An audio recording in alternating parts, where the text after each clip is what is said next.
दोस्तों, आपकी छोटी छोटी अच्छी आदतें आपको जीवन में सफलता दिलाने के लिए बहुत कारगर सिद्ध होती है।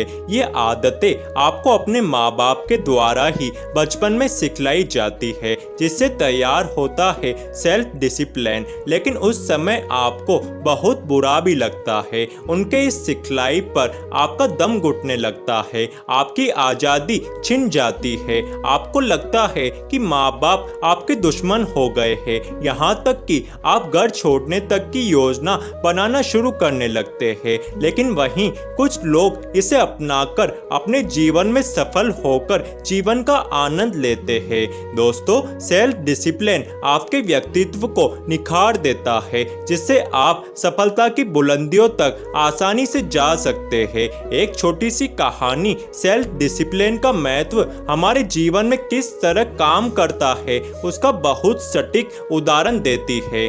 बात है एक गांव की, जहां एक परिवार में एक लड़का था जिसके माता पिता अपने लड़के की कमियों पर प्रतिदिन कुछ न कुछ बोलते ही रहते थे। एक दिन वह लड़का नौकरी की तलाश में शहर की एक कंपनी में बहुत कठिन परिश्रम के बाद इंटरव्यू के लिए पहुंचा। वह उसका पहला इंटरव्यू था। वह लड़का घर से निकलते हुए सोच रहा था कि काश इंटरव्यू में आज कामयाब हो गया तो अपने पुश्तैनी मकान को अलविदा कहकर यहीं शहर में सेट हो जाऊंगा। माँ पिताजी की रोज रोज की खिचखिच और बकबक से छुटकारा मिल जाएगा। मन ही मन वह सोचने लगा कि सुबह उठने से लेकर रात को सोने तक होने वाली किरकिरी से तंग हो गया हूँ। जब नहाने की तैयारी करो तो पहले बिस्तर ठीक करो, फिर बाथरूम जाओ और जब बाथरूम से निकलो तो फरमान जारी होता है, नल बंद कर दिया, तौलिया सही जगह रखा या यूं ही फेंक दिया, नाश्ता करके घर से निकलो तो डांट पड़ती है, पंखा बंद किया या चल रहा है, क्या क्या सुने, नौकरी मिले तो घर छोड़ दूंगा और चैन से जीवन बिताऊंगा। वो लड़का ये सब सोच रहा था। वो लड़का जिस ऑफिस में इंटरव्यू देने जा रहा था, उस ऑफिस में बहुत सारे उम्मीदवार पहले से ही बैठे थे। सभी बॉस का इंतजार कर रहे थे। 10 बज गए। वो लड़का भी ऑफिस पहुंचा।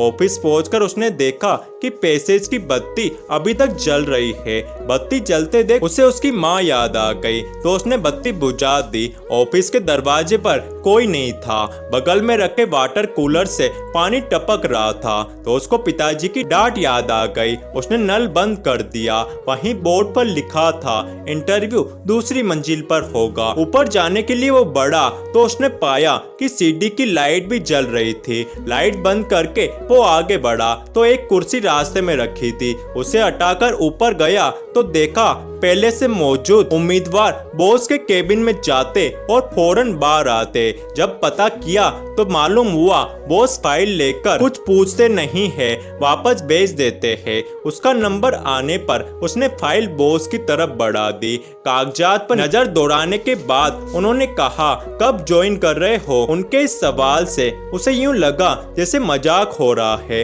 वे बॉस उसका चेहरा देखकर कहने लगा, ये मजाक नहीं है, हकीकत है। आज के इंटरव्यू में किसी से कुछ पूछा ही नहीं, सिर्फ सीसीटीवी में सबका बर्ताव देखा। सब आए लेकिन किसी ने नल या लाइट बंद नहीं किया। बॉस ने उस लड़के से कहा, बहुत तारीफ के हकदार है तुम्हारे माँ बाप, जिन्होंने तुम्हारी इतनी अच्छी परवरिश की और अच्छे संस्कार दिए। जिस इंसान के पास सेल्फ डिसिप्लिन नहीं, वो चाहे कितना भी होशियार और चालाक हो जाए, किसी भी मैनेजमेंट और जिंदगी की दौड़ में कामयाब नहीं हो सकता। घर पहुंचकर उसने अपने माँ पिता को गले से लगाया और उनसे माफी मांगकर उनका शुक्रिया अदा किया। दोस्तों, अपनी जिंदगी की परीक्षा में उनकी छोटी छोटी बातों पर रोकने और टोकने से उसे जो सबक हासिल हुआ था, उसके मुकाबले उसकी डिग्री की कोई हैसियत नहीं थी। और आज उसे पता चल चुका था कि जिंदगी के जंग में सिर्फ तालीम ही नहीं,